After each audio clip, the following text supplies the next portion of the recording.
The most powerful economy, the strongest army. We are science, health, and culture. We are creating a better world. We are discovering new worlds. We are education and sharing.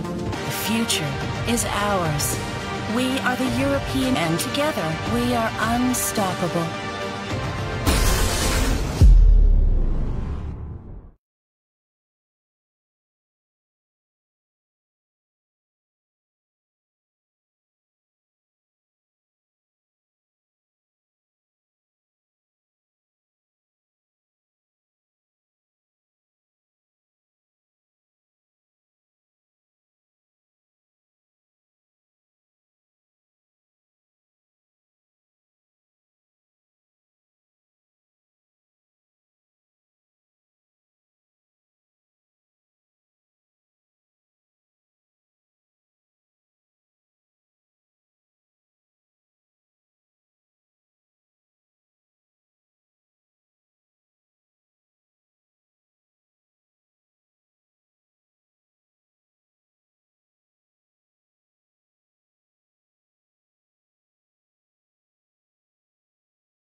এবং ব্যবসা বাণিজ্য প্রতিটি ক্ষেত্রেই আমরা কিন্তু স্থবিরতার অবস্থায় আছি এবং অনেকে কাটাচ্ছে মানবতার জীবনযাপন।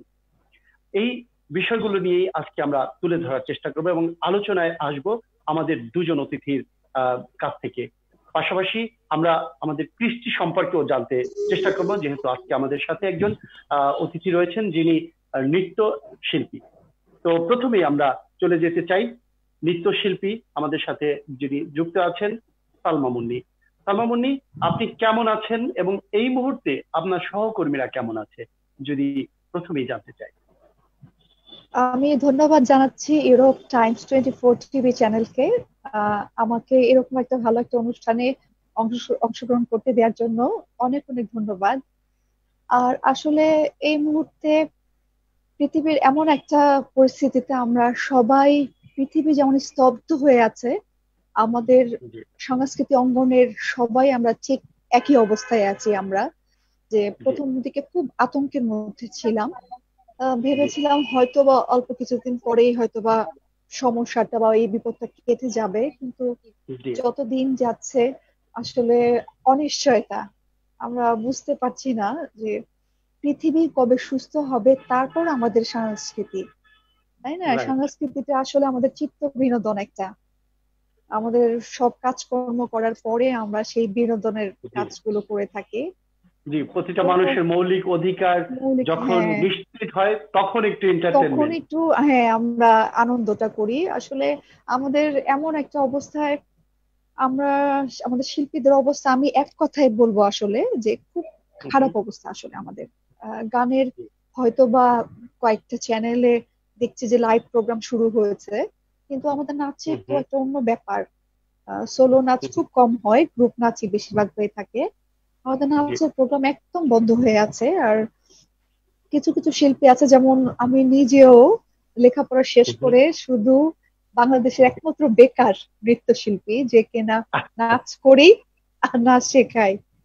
সো আমার অবস্থা ভাবাই যায় না যে আমি মাস্টার্স শেষ করে হয়তো বা বিসিএস পরীক্ষা দিয়ে কোনো ভালো একটা জব করতে পারতাম, কিন্তু আমার নাচের দিকে ভীষণ যে আমি একজন নৃত্যশিল্পী হব।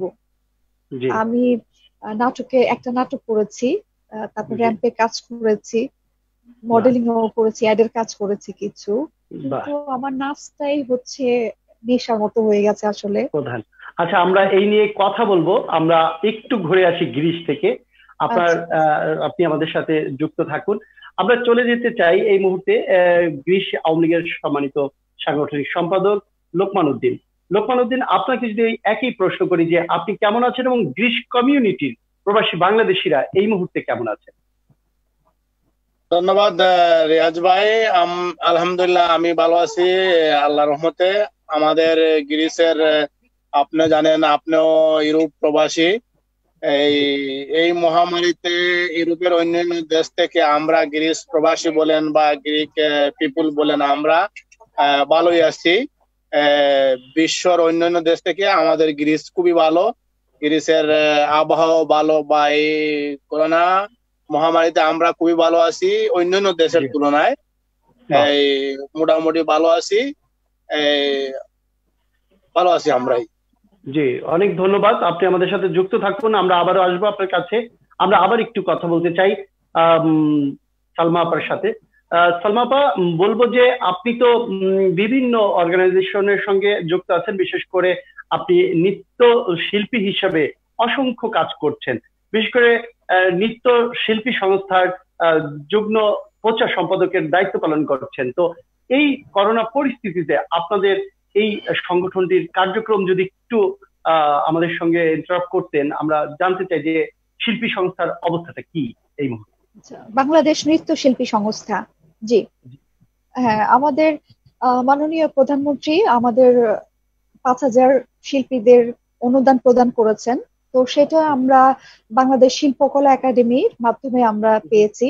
বাংলাদেশ শিল্পকলা একাডেমি থেকে আমরা বাংলাদেশ নৃত্য শিল্পী সংস্থার সভাপতি মিনু হক, সাধারণ সম্পাদক মাহফুজুর রহমান এবং দপ্তর সম্পাদক আব্দুল মতিন এবং কোষাধ্যক্ষ ফারহানা চৌধুরী বেবি, ওনাদের 4 জনের অনেক পরিশ্রমের মাধ্যমে আমরা সেই প্রধানমন্ত্রীর অনুদানটা, যাদের আসলে প্রয়োজন এই মহামারীতে। এটা কি শুধু নৃত্য শিল্পীদেরকে দেওয়া হয়েছে নাকি এটা সব সার্বিকভাবে 5,000 শিল্পী? আপনিও কি সেটা পেয়েছেন এই প্রধানমন্ত্রীর যে আমি আমার 3টা ছাত্রীকে আমি দিয়েছি, আমার তরফ থেকে, আমার স্কুল থেকে আমার 3টা ছাত্রীকে দিয়েছি। ওরা খুব প্রয়োজন আসলে ওদের এই মহামারীর সময়।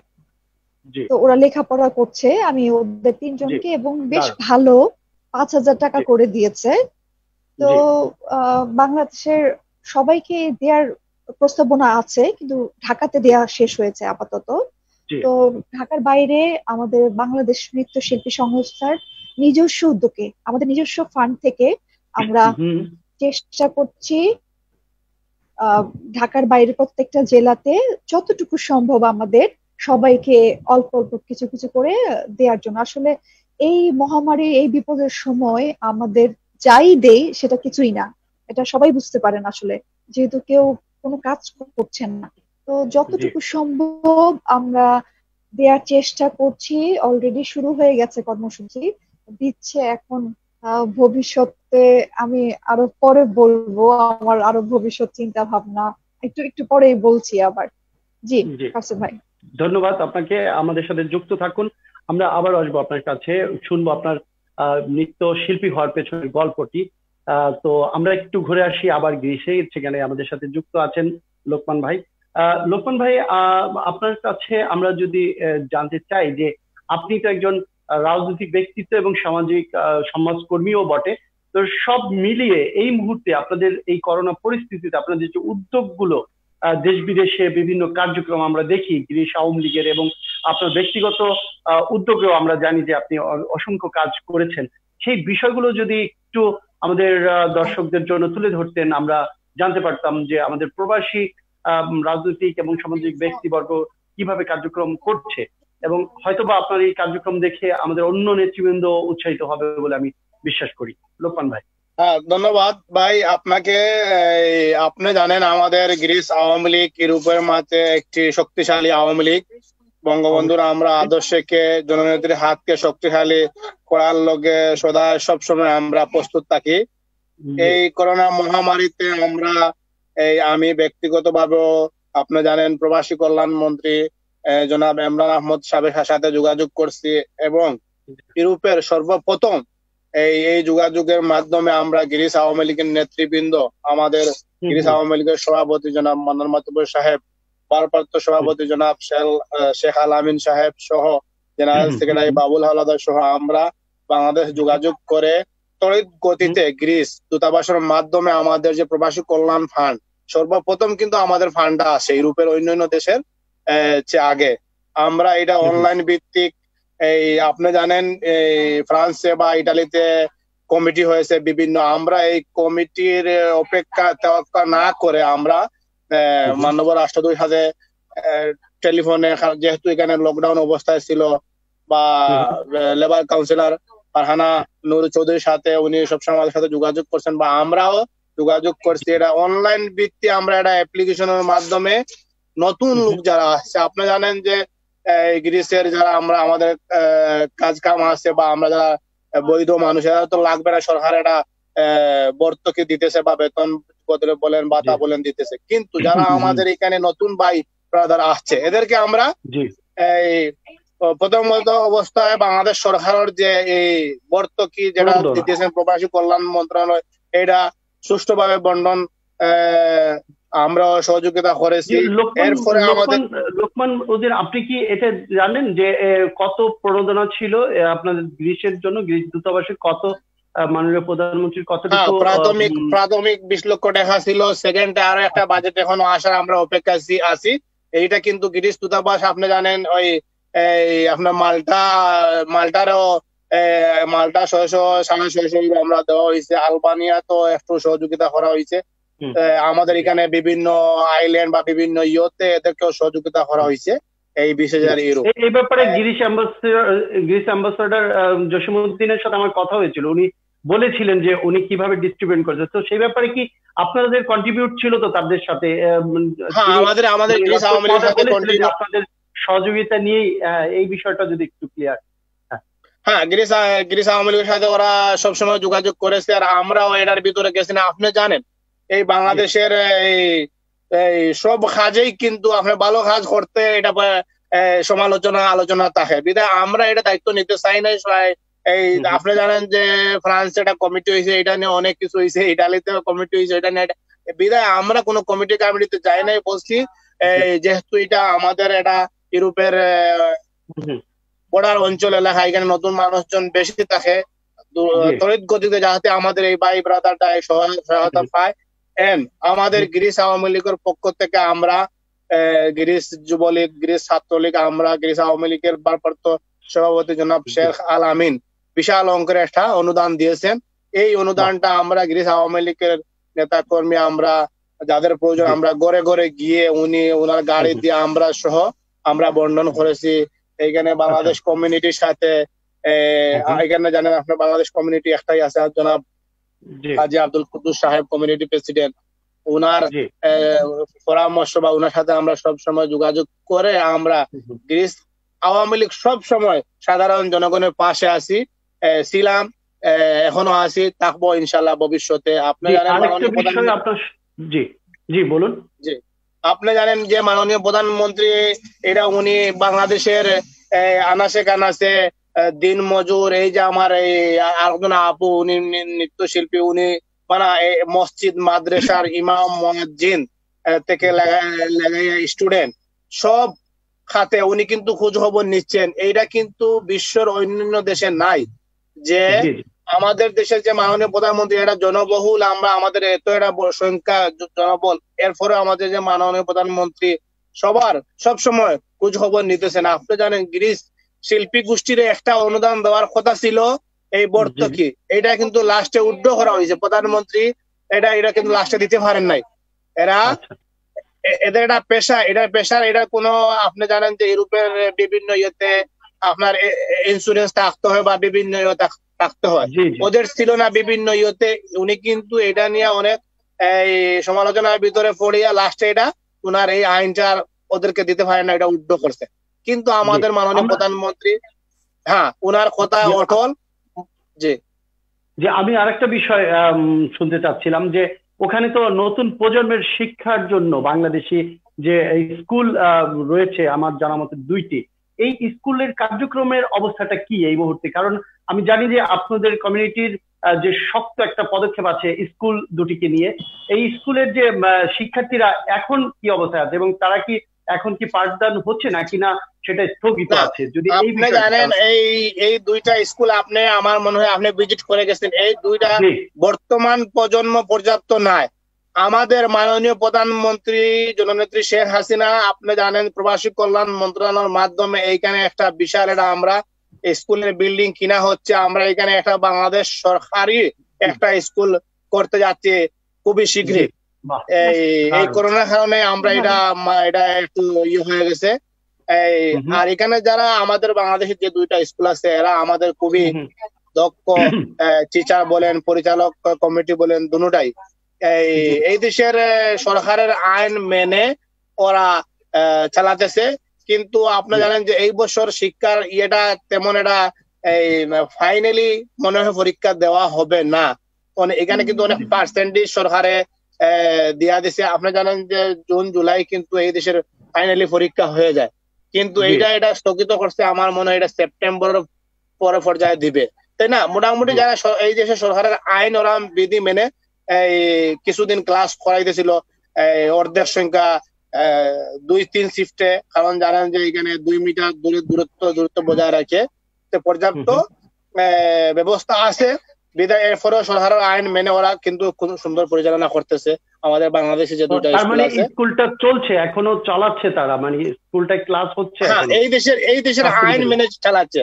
হ্যাঁ, ওকে। কিন্তু আরেকটি বিষয় যে গ্রিসের যে স্কুলগুলো আছে নরমাল, সেই স্কুলগুলো কি চলছে নাকি সেটি গ্রিসের যে স্কুলগুলা আর আমাদের বাংলাদেশ কমিউনিটি বলে এগুলা তো আইন সবার জন্য সমান। এই যে গ্রিসের স্কুল এগুলাও কিন্তু ওই যে সীমিত ছাত্র নিয়ে করতেছে, এরা শিফট বাই শিফটে চলতেছে।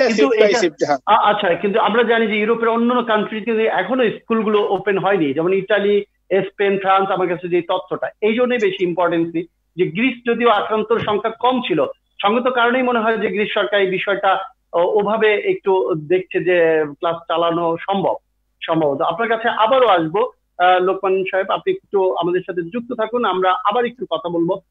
আমাদের সাথে যুক্ত আছেন বাংলাদেশ থেকে নৃত্যশিল্পী সালমা মুন্নি। সালমা মুন্নি, আপনাকে যদি আমরা জানতে চাই যে আপনি নৃত্যশিল্পী হওয়ার পিছনের গল্পটা, এবং বলবো যে আপনি একজন সফল নৃত্যশিল্পী যে হয়েছেন সেটার পিছনে কিভাবে এসে পৌঁছলেন এখানে, আপনার ব্যাকিং এ কারা ছিল, কিংবা কি কি দক্ষতা থাকলে একজন শিল্পী হিসাবে নিজেকে প্রতিষ্ঠিত করা যায় একটি প্ল্যাটফর্মে? প্রথমেই বলছি আপনার প্রশ্নটা পরের প্রশ্নটা একটু ভুল ছিল। আমি সফল এখনো হইনি, নাচ শেখার চেষ্টা করছি। সফল হতে পারবো কিনা আল্লাহ জানেন। আপনি নিজে জানবেন না, যে পারফরমেন্স করে সে কি জানে যে আমারটা কতটুকু ভালো হলো? সেটা তো দর্শকরাই বলবে। এটা দর্শকদের কাছে ছেড়ে দিলাম। হ্যাঁ, বলুন। হ্যাঁ, আমি আসলে আমার নাচ শেখার পেছনে গল্পটা হচ্ছে আমার খুব ইচ্ছে ছিল নাচ শেখার, নৃত্যশিল্পী হওয়ার। উনি গান শিখতেন, তো ওইভাবেই আমার আসলে নাচে আসা। খুব ছোটবেলায় আমি স্কুলে ভর্তি হওয়ার আগে নাচে ভর্তি করিয়েছেন আমার আম্মা। তো আমি নাচ, গান আর তবলা একসাথে প্র্যাকটিস করতাম। ক্লাস 9 পর্যন্ত করেছি। তারপরে 9-এ উঠে সায়েন্স ছিল আমার লেখাপড়ার সাবজেক্ট। আমার কিন্তু আর্কিটেক্ট হওয়ার কথা ছিল, আমি আর্টিস্ট হয়েছি। আমি ডান্স আর্টিস্ট হওয়ার জন্য সাবজেক্ট চেঞ্জ করে আমি মাস্টার্স কমপ্লিট করেছি। তো যাই হোক, আমি কেন জানি আস্তে আস্তে যতদিন গেল বড় হলাম, তবলা আর গানটা আস্তে আস্তে কমে গেল। নাচের প্রতি খুব আমার আসলে এই যে নাচের যে মেকআপ, তারপর গেটআপটা, পোশাক পরিচ্ছদ, তারপরে মেকআপ করার বিষয়টা আমার খুব এনজয়, আমার খুব পছন্দ। মানে সাজুগুজু করতে আমার খুব পছন্দ, সবসময় মানে খুব ভালো লাগে অর্নামেন্টস পরে থাকা এরকম। তো ওই ব্যাপারগুলো থেকে হয়তো বা আমার শখটা জেগেছে। আর নৃত্যশিল্পী আসলে আমি ছোট থেকেই নাচের দিকে মনে হয়, মানে আমার সবসময় বলে যে তুমি সারাক্ষণ হাত পা ছোড়াছুড়ি, সারাক্ষণই মুখে কথা বলতাম খুব কম, কিন্তু হাত পা ছোড়াছুড়িতে বেশি। নাচের শুরুটা এইভাবেই, কিভাবে কিভাবে যেন লেখাপড়ার পাশাপাশি নাচটাই, যতই পরিশ্রম হোক আমার, সকালবেলা হয়তো বা পরীক্ষা, কিন্তু আমি রাত 8টা 8:30 পর্যন্ত আমি রিহার্সেল করছি। আমার আমি জি আমি নাচ শিখেছি মরহুম রওশন জামিল এবং গওহর জামিল। রওশন আন্টি মানে অ্যাক্টরস, রওশন জামিল উনি কিন্তু জি নৃত্যশিল্পী ছিলেন। আমি ওনার জি জি একাডেমি জাগবার সেন্টার থেকে পাশ করেছি। আমার নাচের হুম, হাতে খড়ি হচ্ছে হুমায়ুন স্যার, জি ফোক নাচের। আর ভরতনাট্যম আমি প্র্যাকটিস করেছি জনাব বেলায়েত হোসেন খান, বাংলাদেশের আমার নাচের গুরু। তো আমি জি আসলে নাচটা আমার কিভাবে কিভাবে যেন এমন হয়ে গেল যে আসলে মনে হয় যে রক্তের মধ্যে মিশে গেছে, আসলে রক্তের সাথে জি একদম নাচটা। জি। আর এই বিষয়ে আরেকটি জিনিস আমরা জানতে পেরেছি হ্যাঁ, আপনার কথার মধ্য দিয়ে, যে আপনি শুধু নৃত্যশিল্পী নয়, আপনি একজন কণ্ঠশিল্পীও বটে। তো হ্যাঁ, হ্যাঁ, আমরা কিন্তু আজকে ছাড়ছি না যে কণ্ঠশিল্পী যেহেতু, আমরা কিন্তু শুনবো গান। আজকে। আমি ভরতনাট্যম প্র্যাকটিস করেছি 9 বছর, দীর্ঘ 9 বছর। তো গলা একদম, ভরতনাট্যম প্র্যাকটিস করলে একটু গলা একদম শেষ হয়ে যায়। আমি গানের সাথে কোনো সম্পর্ক নেই আমার, জি, তারপরও কিন্তু আমরা একটু শোনার চেষ্টা করবো। আমার মনে হয় যে লোকমান ভাইও বাবা আমাদের সাথে একমত হবেন যে সব, মুন্নি আপুর গানটি আমরা শুনতে চাই। আমি আমি গান গাওয়া শুরু করলে যে কজন দর্শক আছে সবাই ভয়ে পালাবে। আচ্ছা, আর সেটা আমরা দেখবো। আর আর নৃত্যশিল্পী জি হওয়ার পেছনে যে ব্যাপারটা, নৃত্যশিল্পী আসলে জি একদম শিল্পী হওয়ার, যে কোনো জি শিল্পী আমি মনে করি, শুধু প্রফেশনালি নাচের হওয়ার ক্ষেত্রেই না। কারণ। হ্যাঁ জি হ্যাঁ, সাধনা, জানতে জি হবে জিনিসটা। আমি অভিনয় শিখি, গান শিখি, হুম, নাচ, লেখাপড়া, এই জিনিসটা, এই বিষয়টা সম্পর্কে আমাকে জানতে হবে জি যে আমি কি শিখছি, খুব জানতে হবে। এবং নাচের যে ব্যাপারটা সেটা হচ্ছে জি সাধনা, প্র্যাকটিস, চর্চা। জি যত চর্চা করব, মানে আমরা যত হুম, চর্চা করব ততই একজন শিল্পী, আমার মনে হয় শৈল্পিকতা তার মধ্যে একদম পারফেক্ট হয়ে যাবে। মানে শিল্পীর মূল অবশ্যই মন্ত্র হচ্ছে চর্চা। অবশ্যই। আমার যেটা ওপিনিয়ন, আমার যেটা পলিসি, নো টাকা পয়সা, নো হুম, খ্যাতি, নো সুনাম, যেটা আমি সবসময় প্রেফার করি।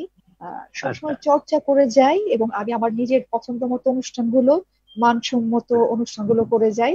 এটাই হচ্ছে একটা শিল্পীর আসলে বৈশিষ্ট্য। এবং আমি জানি না শৈল্পিকতা মানে কাজের আগ্রহটাই, যে অদম্য ইচ্ছাটা, এটাকে আপনি প্রায়োরিটি দিতে বলছেন, এবং প্রায়োরিটি এটা বলছি। থাকলে একজন শিল্পী সত্তার যে ইচ্ছা বা শিল্পী হওয়ার মতো যে হুম, যোগ্যতা, সেটাই হলো বড় কথা, মুখ্য বিষয়। সেখানে মুখ্য সাফল্য বিষয়। কিংবা ফেমাস হওয়া কিংবা ওই অটোগ্রাফ দেওয়ার মধ্যে কোনো ইয়া নেই, হ্যাঁ, কৃতিত্ব নেই। একজন কৃতিত্বটা একজন হচ্ছে সম্মানী যোগ্যতাটা, শিল্পী, দক্ষ হওয়া। হ্যাঁ, সিনিয়র শিল্পীরা আমাদের, মানে ওনাদেরকে আমরা কিভাবে সম্মান করি। মানে এক্স্যাক্টলি। ওনারা যখন দেশের বাইরে দেশেই থাকেন তখন আমরা খুব, যে ওনার গানটা কি ভালো, খুব জি আগে কিন্তু এই কথা বলি, জি তাই না? ওনার অভিনয়টা খুব ভালো, একজন খুব ভালো। নৃত্যশিল্পী, খুব খুব ভালো নাচ করেছেন উনি। এই যে জি ব্যাপারগুলো, এটা তখনই আমার মনে হয় বেরিয়ে আসে আসলে। জি, আর আমরা বুঝতে সবচেয়ে বড় পেরেছি। ব্যাপার হচ্ছে আমি যেটা সবসময় একটু বড় হওয়ার পর থেকে মেনটেন করি। জি হ্যাঁ কাউসার ভাই, আগে একটা মানুষ, একজন ভালো মানুষ হতে হবে, তারপর একজন শিল্পী, আমার মতে। দারুণ দারুণ। আমরাও মনে করি যে প্রত্যেকটি শিল্পী সত্তার মধ্যে একজন ভালো মানুষ হওয়া জরুরি। আর ভালো তাহলেই, মানুষ একজন ভালো মানুষ হলেই কিন্তু সে একজন ভালো শিল্পী, বা যেই সেক্টরেই হোক না কেন, যে দক্ষ সেক্টরেই যাচ্ছে। পারে। হ্যাঁ, ভালো মানুষ হওয়ার পরামর্শ দিলেন। আমরা ধন্যবাদ জানাই আপনাকে, কৃতজ্ঞতা জানাই যে আমরাও মনে করি যে একজন ভালো মানুষ না হলে কিন্তু একজন ভালো দক্ষ কাজের স্পিরিট আসবে না, এটি স্বাভাবিক। ধন্যবাদ, আপনি আমাদের সাথে যুক্ত থাকুন। আমরা আসবো আপনার সাথে, আরো অন্য পরামর্শ চাইবো আপনার থেকে, এবং নতুন প্রজন্মের জন্য আপনার কাছে আমরা আলোচনায় আসবো। আমরা আবার একটু গ্রিসে যেতে যাচ্ছি। গ্রিসে আমাদের সাথে যুক্ত আছেন লোকমান উদ্দিন। লোকমান উদ্দিন, আপনি আমাকে শুনতে পাচ্ছেন নিশ্চয়ই? আমরা যদি একটা বিষয়ে বর্তমানে দেখছি যে ইউরোপে কিন্তু আমাদের এই মুহূর্তে যে একটি সংকটে আমরা কিন্তু পড়ে আছি আমাদের প্রবাসীদের নিয়ে। যেমন বাংলাদেশ থেকে রোম এবং মিলানে যে ফ্লাইট গুলো গিয়েছে, কয়েকটা ফ্লাইট কিন্তু এখন ক্যান্সেল করে দিয়েছে, এবং কি কিছু রেস্ট্রিকশন দেওয়া হয়েছে যে ইতিমধ্যে কিন্তু একদম ফ্লাইট গুলো বন্ধ করে দেওয়া হচ্ছে। তো এই বিষয়গুলোতে আমরা যদি আপনার কাছে জানতে চাই যে গ্রিসে যেসব প্রবাসী বাংলাদেশে এখন ঢুকছে, তাদের ব্যাপারে আপনি কি পরামর্শ দিবেন? যদি আপনি বলতেন আমাদেরকে। ধন্যবাদ ভাই আপনাকে। না, এই গ্রিসের সরকারি ভাবে কোনো আইন নাই যে আপনি করোনার ইয়ে নিয়ে আসতে হবে এখন পর্যন্ত। 18 তারিখ পরে এটা ইয়ে হবে। তবে এখন একটা আইন হয়েছে কি আপনি তাদের দেশে আসার আগে 72 ঘন্টা আগে অনলাইন একটা অ্যাপ্লিকেশন করতে হবে। আপনার ডিটেল ওইখানে থাকবে, আপনি কোন দেশের অবস্থান করতেছেন, আপনি কোন দেশের সিটিজেনশিপ বা কোন দেশের আপনি লিগ্যালিটি, তখন তারা আপনারে ওকে অ্যাকসেপ্ট করলে আপনি কিন্তু তাদের দেশে আসতে পারবেন। এটা শুধু বাংলাদেশের জন্য না, এনি সিটিজেনশিপের জন্য, এটা তাদের সবার জন্য, টুরিস্ট যারা আসবে এদের জন্য। আর গতকালকেও কিন্তু বাংলাদেশিরা আসছে এইখানে, এই ধরনের কোনো বাধা বিধি হয় নাই।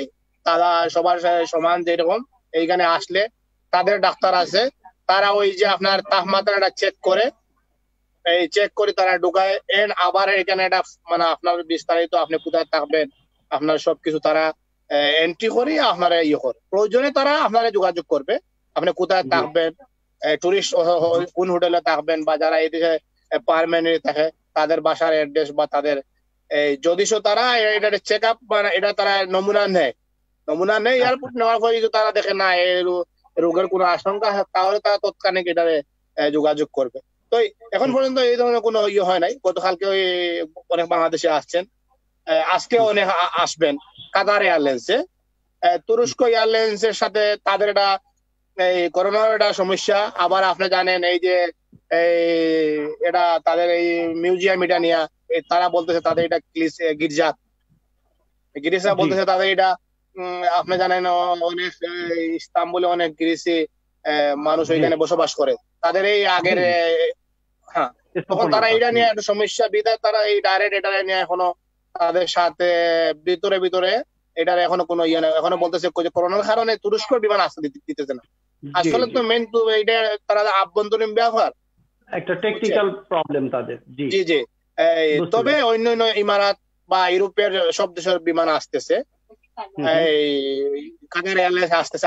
তো এই যে আমাদের বাংলাদেশি কমিউনিটি যেসব প্রবাসী ভাই বোনেরা যাচ্ছেন, তাদের জন্য আপনার কি পরামর্শ আছে যে এই ব্যাপারে তাদের আসলে কি কি করণীয় রয়েছে?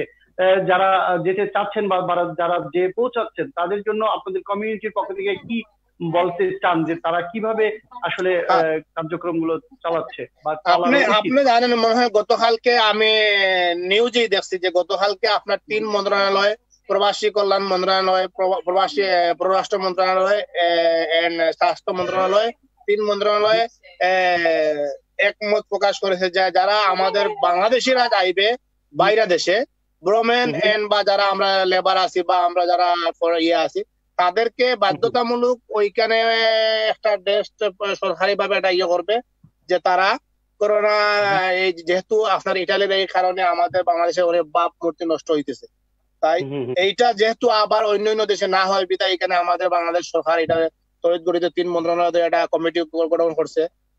এই 2-1 দিনের ভিতরে মনে হয় এটা হবে। যারাই আসতে চাইবে ইউরোপ বা মিডল ইস্ট বা যে কোনো দেশ, ওইখান থেকে বাধ্যতামূলক আপনি এই করোনা টেস্ট সার্টিফিকেট নিয়েই আসতে হবে বাংলাদেশ সরকারের অনুমোদিত সেন্টার থেকে। এটা বাংলাদেশ সরকারের ইয়ে হবে। আর যেহেতু আমি যদিও কোনো আমাদের প্রবাসী, গ্রিস প্রবাসী বা অন্য দেশের প্রবাসী যদিও বাংলাদেশ এই রোগে আক্রান্ত মনোভাব থাকে বা আক্রান্ত হয়ে থাকে, আমার মনে হয় এটা আমাদের দেশ এবং জাতি এবং আমাদের প্রবাসীদের জন্য তারা মনে হয় ওই বাংলাদেশ হোম কোয়ারেন্টাইন থেকে সুচিকিৎসা করে সুস্থ হয়ে আসুক।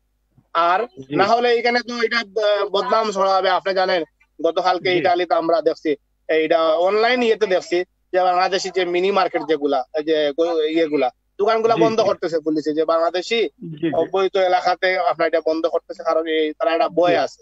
এটা কিন্তু এই চায়না থেকে রোগ ইয়ে হয়েছে, কিন্তু আপনি জানেন যে চাইনিজ এরা শক্তিশালী দেশ বিধায় তাদের যারা চাইনিজরা আছে ইউরোপ, এদের সাথে এত কথা বলতে পারবে না, কারণ এই ইউরোপের বাজার গুলা মার্কেট গুলা সবই চাইনিজরাই ধরে রাখছে। কিন্তু আমাদের সাথে তারা সহজে কথা বলতে পারবে, ঠিক না? আমরা যে একটু এই সভ্য জাতি তাহলে বলেন আপনি বা কি আমরা বলতে চান যে আপনি একটু যদি ইন্টারাপ্ট করি, যে বলবো যে চায়নার যে কূটনৈতিক তৎপরতা সেটা কি অনেক শক্ত, আর আমাদের কূটনৈতিক তৎপরতায় কি কোনো দুর্বলতা আছে বলে আপনি মনে করেন? না, কূটনীতিক না, এটা তো এই আপনি চায়না ধরতে পারেন ফার্স্ট ওয়ার্ল্ডের 8-10টা দেশের সাথে একটা দেশ, বুঝছেন? বিদায় জি আপনি তাদের সাথে যেই ব্যবহার করবে যে কোনো দেশের পুলিশে, যে কোনো দেশের পাবলিকে, আর আমাদের সাথে তো সেম ব্যবহার হবে না, এটা কিন্তু স্বাভাবিক, এটা কিন্তু সত্য, ঠিক না? কারণ চায়না তো চায়নাই, আর বিদায় এই তাদের তাদের একটা শক্তি আছে, তাদের একটা বাণিজ্যিক শক্তি আছে, বিদায় তাদের সাথে তো আমাদের মতো আচরণ করবে না। জি তাই বুঝতে আমি পেরেছি। সবাই বলবো, আরেকটা বিষয় যদি আমি জানতে চাই, যে এই করোনা প্রেক্ষিতে যে ইতালিতে যেমন অনেকের স্টে পারমিশন কিংবা পারমিশন দি সৌজন্য ইয়া হচ্ছে, স্কাদেন্সা হয়ে গেছে কিংবা ভ্যালিডিটি শেষ, তো তাদের ব্যাপারে কিছু রেস্ট্রিকশন দেওয়া হয়েছে, এন্ট্রি ভিসা রিএন্ট্রি ভিসার ব্যবস্থা আছে, কিন্তু গ্রিসের যারা এই প্রবলেম গুলো তে পড়েছে, যারা গ্রিসের বাইরে আছে বিশেষ করে, সেই সব প্রবাসীদের ক্ষেত্রে কি কি রেস্ট্রিকশন দিয়েছে? গ্রিস কি এরকম ধরনের কোনো রেস্ট্রিকশন দিয়েছে যে যাদের এক্সপায়ার হয়ে যাবে দেশের বাইরে, গ্রিসের রিজনাল কান্ট্রির বাইরে থেকে, তাদের কি করণীয়, এরকম কি কোনো তথ্য আপনার কাছে আছে, বা এরকম কোনো আপনি জানেন তো নীতিমালা কি আছে কিনা? তারা তো ইউরোপের আমরা যাই বলি না, এখন বর্তমানে বিশ্বর মহামারীতে যে যার তার দেশের ভিতরে যে পাবলিক এগুলাই আপনার নিয়ে তারা সবাই বিপদ আছে, ঠিক না? তো এরপরেও এইখানকার মন্ত্রণালয় যে গত 30শে জুন পর্যন্ত যাদের কাগজ এক্সপায়ার হয়েছে বা যারা বাইরে দেশে আছে তারা আসতে পারবে, এই পুরো একটা আইন, এই করোনার সাথে সাথে একটা আইন করছিল, ওই আইনের ইয়েতে। কিন্তু আমাদের এখানে এই আইনের ইয়েগুলা গ্রিস দূতাবাসে অনলাইনে ছাড়ছে, ফেসবুক পেজে ছাড়ছে তারা, বা বিভিন্ন লাইভে তারা বলতেছে। কিন্তু আবার এই জুলাইয়ের 4 থেকে 1 জুলাইয়ের 4 থেকে যাদের কাগজ এক্সপায়ার হবে, এটা এখনো আইন আমার জানা মতো এখনো আসে নাই, তবে এটা আসবে ইনশাআল্লাহ, এইটা দিয়ে ঝামেলা হবে না। আর আপনি জানেন যে এখন তো এয়ারলাইন্স গুলাতে তারা এমনি নিয়ে আসতে পারতেছে না পাবলিক, যেহেতু একটা সিট খালি রাখতে হয়, বিদায় যারাই টিকিট করে গেছিল এইখানে রিটার্ন টিকিট, এরা তো টিকিটই পাচ্ছে না। এই যারাই টিকিট পাচ্ছে আপনার সেপ্টেম্বর অক্টোবর, যেহেতু আমাদের আপনি জানেন ইউরোপের একটা টার্কিশ এয়ারলাইন্স পুরো এটা আমাদের বাংলাদেশের জন্য এটা ভালো ছিল, এটা তার একটা মার্কেট, এই মার্কেটটা তো ইউরোপের এখন বন্ধ, তুরস্কর এয়ারলাইন্স গুলো আসতে পারতেছে না, বিদায় কাতার আর ইমারাত, এই দুইটা দেশের তো বিমান আপনার এখন করতে পারতেছে না, এটা এনাফ নাই বিদায় এখন তো এই। আর তবে আমি আশাবাদী, আপনি জানেন ইউরোপের সব দেশেই গিরেছে তারা সভ্য জাতি, তারা হিউম্যান রাইটস, তারা মানুষকে ভালোবাসে, বিদায় এইটা তারা এই যে সাধারণ কমার ভিতরে অন্যান্য দেশে তো মিডল ইস্টে আমরা দেখছি যে তারা বলছে যাদের ভিসার মেয়াদ বাংলাদেশ উৎপন্ন হয়ে গেছে তারা আবার আসবে, তো ওই আশা আমরাও আশাবাদী, ইনশাল্লাহ যাদের কাগজের ডেট চলে যাবে এরা আসতে পারবে, সমস্যা হবে না। জি, আমরা আবার আসবো আপনার কাছে, আমরা অনুষ্ঠানের প্রায় শেষের দিকেই, আমরা শেষ বক্তব্যটি আপনার থেকে শুনবো, একটু আপনি আমাদের সাথে যুক্ত থাকুন। আমরা একটু চলে যেতে চাই সালমামণি আপনার কাছে। সালমামণি আপনার কাছে, আপনি কিছু বলতে চাচ্ছেন?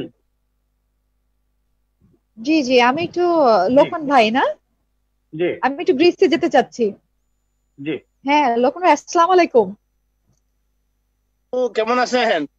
জি জি, এই তো ভালো। হ্যাঁ, পরিস্থিতি পৃথিবী সুস্থ হলে আমি আসতে চাই আমার ছেলে মেয়ে নিয়ে গ্রিসে অনুষ্ঠান করার জন্য, আগে থেকে প্রস্তাব দিয়ে রাখলাম আপনাকে।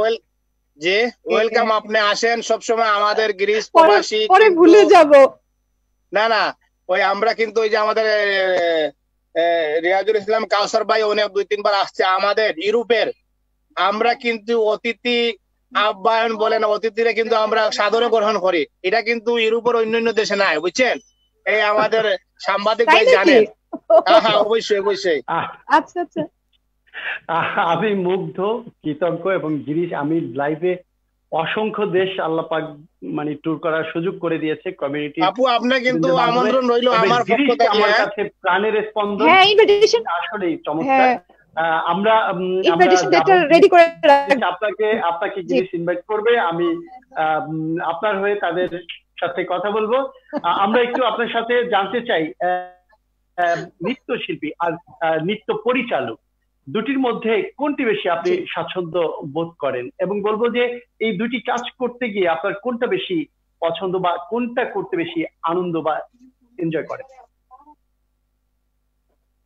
আচ্ছা আচ্ছা, আমি নৃত্যশিল্পী হিসেবেই খুব ভালো লাগে আমার, ভবিষ্যতেও ভালো লাগবে। নৃত্য পরিচালক হিসেবে খুব খারাপ লাগে না, তবে বেশি আমি পছন্দ করি নৃত্যশিল্পী। মানে যতদিন আমার স্টেজে পারফরমেন্স করা যায়, আমি জানি না পরিস্থিতি আদৌ ভালো হবে কিনা, আর কখনো স্টেজে নাচ করতে পারবো কিনা, তবুও শিল্পী হিসেবেই বেশি পছন্দ, স্বাচ্ছন্দ্য বোধ করি। আর আমি আমার নিজের লেখা একটি কাহিনী দিয়ে নাইওর আমি একটি নৃত্যনাট্য পরিচালনা করেছি। তো পরিচালনার কাজটা আসলে ওটাও আরেকটা মজার একটা কাজ। সবাইকে অনেক ছেলে মেয়ে নিয়ে কাজ করার একটা ব্যাপারটা, একটা টেনশন কাজ করে একটু, যে কাজটা কি করা যায় সারাক্ষণ চিন্তা, ওটাও আরেকটা মজার কাজ। তবে আমি বেশি পছন্দ করি যে নৃত্যশিল্পী হিসেবে যখন নাচ করতে পারি, নৃত্য পরিচালক হব আস্তে আস্তে, ওটা তো অভ্যস্ত হয়ে যাব আর কি। আর আমি আরেকটা ব্যাপার যেটা আমি আমাদের অনুষ্ঠান তো মনে হয় প্রায় শেষ, তাই না? হ্যাঁ, আমি একটু বলে নেই। আমার আমার খুব খুব অনুরোধ, মাননীয় প্রধানমন্ত্রীর সাথে আমার খুব দেখা করার খুব ইচ্ছা, একদম সামনাসামনি। আমার কিছু কিছু ব্যাপার এবং কিছু কিছু আমাদের নৃত্যশিল্পীদের জন্য আমার চিন্তা ভাবনা আছে, আমি মাননীয় প্রধানমন্ত্রীর সাথে শেয়ার করতে চাই। আমি জানি না আদৌ আমার এই ইচ্ছেটা পূরণ হবে কিনা, তবে স্বপ্ন দেখি আমরা আমি পৌঁছে দিচ্ছি অবশ্যই আমাদের অনুষ্ঠানের মধ্য দিয়ে মাননীয় প্রধানমন্ত্রীর কাছে, যে যদি মাননীয় প্রধানমন্ত্রী দেখে থাকেন আমাদের অনুষ্ঠান, তাহলে আপনার এই ইচ্ছাটা যেন পূরণ করেন। হ্যাঁ, আমি আমার নৃত্যশিল্পীদের জন্য অনেক কিছু উনি উনি স্বয়ং একটু কিছু করতে হবে আমাদের মাননীয় প্রধানমন্ত্রীর, কারণ আমাদের এই পরিস্থিতিতে আমরা অনিশ্চয়তা, আমাদের কবে কি করব। তো উনি যদি নিজে আরেকটু দেখেন আমাদের, যে আমাদের অনুষ্ঠানগুলো আমরা কিভাবে করতে পারি অনলাইন ভিত্তিক যদি হয়, যে আমরা বাড়িতে বসে যার যার অবস্থান থেকে অনুষ্ঠান কোথাও চ্যানেলে দিতে পারি, বা সেটা বাই পে অবশ্যই, কারণ সবাই এখন আমরা কর্মহীন হয়ে আছি। তো এই ব্যাপারটা যদি মাননীয় প্রধানমন্ত্রী একটু প্লিজ আমাদের নৃত্যশিল্পীদের উনি নিজে যদি আবার দেখেন, ওনার অনুদানের জন্য তো অনেক ধন্যবাদ, কিন্তু আরো একটু ভবিষ্যৎ চিন্তা ভাবনা যদি মাননীয় প্রধানমন্ত্রী করেন। আর আমি যদি সুযোগ পাই, আমার কিছু আমি লিখেও রেখেছি কিছু লিস্ট আমার, আমি নৃত্যশিল্পীদের জন্য কিছু করতে চাই, আমার খুব ইচ্ছা, শুধু আমার জন্য না। এবং আরেকটা ব্যাপার এই মহামারীর মধ্যে উঠে এসছে, যে দুস্থ শিল্পী। তো আমি যে কোনো শিল্পীর সামনে আমি দুস্থ চাই না, আমি যেটা পছন্দ করি না। একটা শিল্পী একটা দেশকে রিপ্রেজেন্ট করে, সে কেন দুস্থ হবে? আমি আমি আমার ইচ্ছা যে শিল্পীদের সবসময় একটা এমন একটা কিছু মাননীয় প্রধানমন্ত্রী করে দেখ আমাদের, আমরা কখনো দুস্থ বা অসুস্থ হলে ওনার কাছে হাত পাততে যেন না হয়। এটা খুব লজ্জাজনক একটা ব্যাপার আমার চিন্তাধারায়। আমি জানি না আপনাদের কাছে কি অবস্থা। আর কারণ আমরা শিল্পীরা কিন্তু আমাদের অনেক খরচ, যেমন আমি আমার কথাই বলি, আমি কিন্তু খুব খুব সুইট মেয়ে না। আমি যা আর্ন করি আমার নাচের কস্টিউম করে করে একদম শেষ, প্রপস, ছেলে মেয়েদের জন্য ড্রেস, এগুলো নিয়ে সারাক্ষণ ব্যস্ত। তো টাকা পয়সা আমাদের অনেক প্রয়োজন আসলে, আমাদের আর্থিক যে ব্যাপারটা। তো উনি যদি একটু আমাদের এই সময় এই মহামারীর সময় যে আমাদের ব্যাপারটা যদি আরেকটু ভাবে, আন্তরিকতা একদম নিজের মনে করে যদি দেখেন আমাদের মাননীয় প্রধানমন্ত্রী, সো আমি ওনাকে, যাই হোক আমার নিজের একটা আম্মা, আমি ওনাকে মা হিসেবে বলি। আমার বাসায় সবাই জানে যে আমার মা কে, আমার নাচের ওইখানেও সবাই জানে। তো মা যদি উনি ওনার ছেলে মেয়েদের জন্য এখন চিন্তা করেন, যে আমাদের নিয়ে চিন্তা করেন, যে আমার নাচের শিল্পীরা বা গানের শিল্পী, যান্ত্রিক মানে যন্ত্রশিল্পীরা, বাচিক শিল্পী সবাই কিন্তু আমরা একদম একই অবস্থাতে আছি। জি উনি একটু প্লিজ প্লিজ জি, আমরা আপনার এই ইচ্ছাটুকু পূরণের জন্য আমরা পৌঁছে দিচ্ছি আমাদের অনুষ্ঠানের মধ্য দিয়ে আমাদের দেশরত্ন মাননীয় প্রধানমন্ত্রীর কাছে। তিনি অত্যন্ত যত্নবান সংস্কৃতি ব্যক্তিত্বের জন্য আমরা দেখেছি বিগত দিনে বিভিন্ন ভাবে তিনি তার পক্ষ থেকে, তার ব্যক্তিগত পক্ষ থেকে অনেকে সহযোগিতা প্রদান করেছে। তবে আমরা বলবো যে এই শিল্পী সত্তাকে বাঁচিয়ে রাখার জন্য একটা নীতিমালা প্রণয়ন করে, যাতে করে শিল্পী সত্তাদের জন্য একটা কন্টিনিউ কার্যক্রম বা কাজ কর্মের একটা স্থল হতে পারে, সেই বিষয়টি উনি দৃষ্টি রাখবেন এমনটি আমরা প্রত্যাশা রাখছি। আপনাকে অসংখ্য ধন্যবাদ আমাদের সাথে যুক্ত হওয়ার জন্য। আমরা অনুষ্ঠানের প্রায় শেষের দিকে চলে এসেছি। আমরা একটু যুক্ত হতে চাই গ্রিসে লোকমান উদ্দিন, সাংগঠনিক সম্পাদক গ্রিস আওয়ামী লীগ।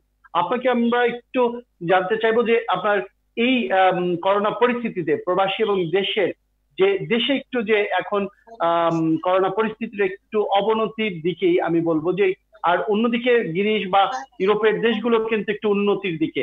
সেই ক্ষেত্রে আপনার কি বলার আছে আমাদের বাংলাদেশে যারা বসবাস করছেন তাদের জন্য, এবং সার্বিকভাবে আপনার কি বলার আছে? এবং প্রবাসীরা যে এখন রেমিটেন্স প্রবাহ থেকে একটু থমকে যাচ্ছে কারণ তাদের অর্থনৈতিক সংকটটা তারা অনুভব করছেন, এই বিষয়টা যদি সমন্বয় করতেন একটু, এবং শেষ দিকে আমরা আছি। জি লোকমান। ধন্যবাদ ভাই আপনাকে, রিয়াজুল ইসলাম কাউসার ভাই, আমাকে আপনার আজকে লাইভে ইউরোপ টাইমস 24 আমন্ত্রণ জানানোর জন্য। আপনি জানেন এই আমাদের মাননীয় প্রধানমন্ত্রী গত নভেম্বর মাসে যখন এই করোনা ভাইরাস চীনে এইটার মূল ধরা পড়েছিল, তারপরে আমার মাননীয় প্রধানমন্ত্রী চীনের অনেক লোক বাংলাদেশে কারিগররা আছে, যেমন পদ্মা সেতুর সাথে, যেমন বিদ্যুৎ কেন্দ্রের সাথে, যেমন অন্যান্য খাতে ওরা যেমন এই ফ্লাইওভার গুলাতে কাজ করে চীনের ওয়ার্কার, শ্রমিক বা যারা ঊর্ধ্বতন কর্মকর্তা।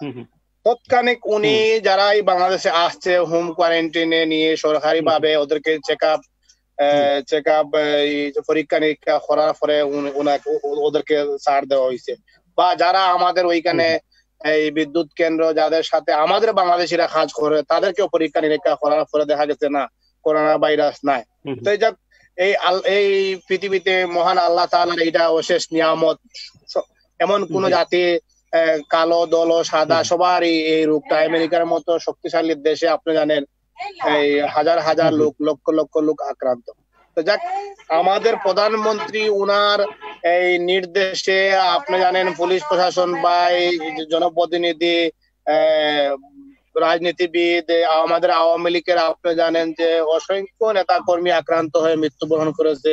আমি আপনার এই ইয়ের মাধ্যমে ওদের রুহের মাগফিরাত কামনা করতেছি। আপনি জানেন আমাদের এই প্রতিমন্ত্রী একজন মারা গেছে বা এমপিরা অনেকে এই রোগে, কিন্তু আমাদের মাননীয় প্রধানমন্ত্রীর হাতকে তারা শক্তিশালী বা নির্দেশে মাঠে ছিলেন।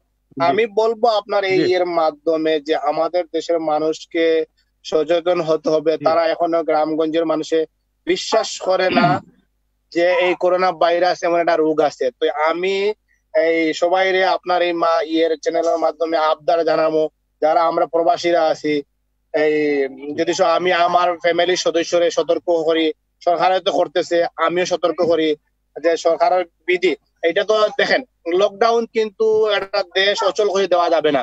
এখন বিদায় বিশ্বের সব দেশে করোনা কিন্তু এখনো নির্মূল হয় নাই। আপনি জানেন দুঃখিত, গ্রিসেও কিন্তু এখনো আক্রান্ত হচ্ছে প্রতিদিন 20 জন 30 জন। কিন্তু দূরত্ব বজায় রেখে মাস্ক বা বিভিন্ন সরকারি বিধি মেনে চললে আমার মনে হয় আমরা এটা থেকে বের হতে পারবো। না হলে আমাদের বাংলাদেশের এই যে 17 কোটি মানুষ, আমাদের সরকারে তো কিছু একা সম্ভব না যদি আমরা মানুষ নিজের থেকে আমরা সচেতন না হই। আমি বলবো সর্বশেষ যারা আমাদের প্রবাসী ভাইরাও আছেন তারা সবাই নিজ নিজ দায়িত্ব, তাদের আত্মীয় স্বজন, মা বাপ, ভাই দাদা, ছেলে মেয়ে সবাই সচেতন করতেছেন তো করবেন। আর যারা চ্যানেল দেখতেছে তারাও আমার মনে সতর্ক থাকবে। আর গ্রামগঞ্জের মানুষ সবচেয়ে সচেতন থাকার প্রয়োজন, কারণ এরা তো এখনো এটা বিশ্বাস করে না করোনা ভাইরাস। আপনি জানেন এই আপনারা এই যে আমি এই ভিডিওটা দেখছি, আপনারা বলতেছে ওই যে ভাই আমাদের বাংলাদেশকে গালি দিছে, আমি বলবো না এই এটা ল্যাঙ্গুয়েজটা বলবো না, সে গালাগালি করছে, সে বলতেছে আমরা মুসলিম, আমরা বিড়া খাই না, আমরা শুয়োরের মাংস খাই না, আমাদেরকে হবে না। আর আমাদের হুজুররাও, সবাই না, কয়েকজন হুজুররাও এই ডায়লগ দিছিল যে এটা মুসলমানদের ধরবে না, এই সে।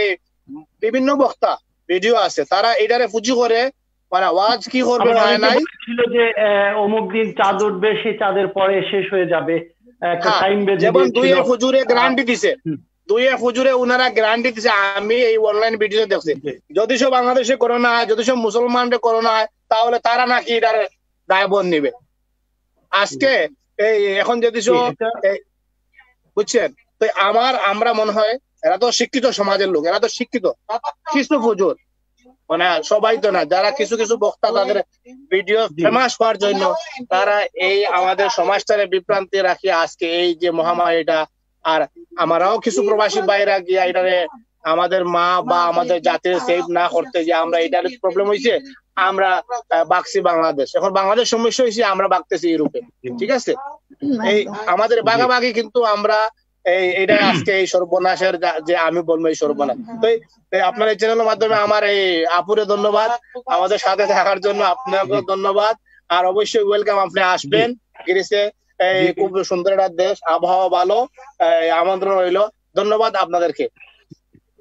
জি, অসংখ্য ধন্যবাদ আপনাকে। আপনার কথাগুলো অবশ্যই সংশ্লিষ্ট কর্তৃপক্ষ শুনলো, এবং আমরাও মনে করি যে এই যে সংকট মুহূর্তে এক একজন যেভাবে বিক্ষিপ্ত ভাবে, বিচ্ছিন্ন ভাবে যে মতামত ব্যক্ত করেন, হ্যাঁ, মতামত দেওয়ার স্বাধীনতা রয়েছে, কিন্তু যুগ যুগ ধরেই কিন্তু ধর্মের অপব্যাখ্যাও অনেকে করেন, যারা আসলে ধর্ম নিয়ে বিভিন্ন ভাবে তারা অপপ্রচার চালায়। সেইটির ব্যতিক্রম আমরা এই করোনা পরিস্থিতিও দেখিনি। আমরা চাই ধর্ম নিয়ে কোনো বাড়াবাড়ি না হোক, ধর্ম নিয়ে কেউ বিভ্রান্তি সৃষ্টি না করুক, এমনটি আমরা প্রত্যাশা রাখছি।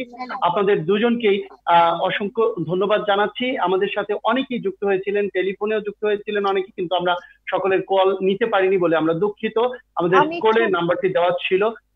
আর আমি একটু কয়েকটা কমেন্টস পড়তে চাচ্ছি। অনেকেই কমেন্টস করেছেন, তাদের থেকে কয়েকটা কমেন্টস আমি পড়তে চাচ্ছি। তাসলিমা আক্তার, শেখ শাহিন আক্তার গিরিশ থেকে, আলমগীর হোসেন গিরিশ থেকে, ফাহমিদা রত্না লিখেছেন, জাবেদ আহমেদ লিখেছেন, এবং আরো অনেকেই লিখেছেন। সবাই আপনাদের দুজনকেই শুভেচ্ছা জানিয়েছেন এবং ধন্যবাদ জানিয়েছেন। আলোচনা শুনে তারা উপকৃত হবেন বলে আপনাদেরকে জানিয়েছেন। আমিও এই অনুষ্ঠানের মধ্য দিয়ে তাদেরকে কৃতজ্ঞতা, ধন্যবাদ, অভিনন্দিত করছি আমাদের সাথে যুক্ত হওয়ার জন্য। আমরা একটু শুনতে চাচ্ছি, মুন্নি, সালমা, আপনি কি বলতে চেয়েছিলেন? হ্যাঁ, আমি সবাইকে একটু সবার সাথে শেয়ার করছি। সবাই যে যেখানে আছেন, আমার দেশের বাইরে, দেশের বন্ধু, আত্মীয় স্বজন, যারা যেখানেই আছেন, সবাই এই বিপদের সময় দৌড়াদৌড়ি, ছুটোছুটি করার দরকার নেই। বাসায় থাকুন, আপনি নিজে সুস্থ থাকবেন, আপনার পরিবার সুস্থ, এবং আপনার পরিবার সুস্থ থাকা মানে আমাদের সমাজ সুস্থ, সমাজ সুস্থ থাকা মানে পুরো দেশ, তার মানে পুরো পৃথিবী আমরা সুস্থ থাকি। তো এদেশ ওদেশ প্লিজ আপনারা দৌড়াদৌড়ি করবেন না। যেখানে আছেন একটা জায়গায় স্থির হয়ে থাকেন, আল্লাহ সব ঠিক করে দিবেন। এবং সবাই সুস্থ থাকেন এবং মন মানসিকতা চেঞ্জ করে দেন। বুঝতে পেরেছেন যে আমাদের প্রকৃতির উপর আমরা অন্যায় করেছি এবং প্রকৃতি এখন আমাদের অত্যাচার করছে। এটা কিন্তু আসলে বিশাল একটা ব্যাপার। তো আমাদের এখনো সময় আছে, সবাই সাধারণ চিন্তা ভাবনা নিয়ে সুস্থ থাকি। এবং যে যেখানে বসে দেখছেন, অনেক অনেক ধন্যবাদ আমাদের এই অনুষ্ঠানটা এতক্ষণ দেখার জন্য। সবাই ভালো থাকবেন। আসসালামু আলাইকুম। জি, আপনাদেরকেও অসংখ্য ধন্যবাদ। আমাদেরকে আরো অনেকেই কমেন্ট করেছেন। আমরা আরেকটি কমেন্টস বলতে চাই যে মিজানুর রহমান, উনি একজন সাংবাদিক, আমাদেরকে শুভেচ্ছা জানিয়েছেন। মিজান ভাই, আপনাকেও অসংখ্য কৃতজ্ঞতা জানাই, ধন্যবাদ জানাই যে আমাদের সাথে যুক্ত হওয়ার জন্য।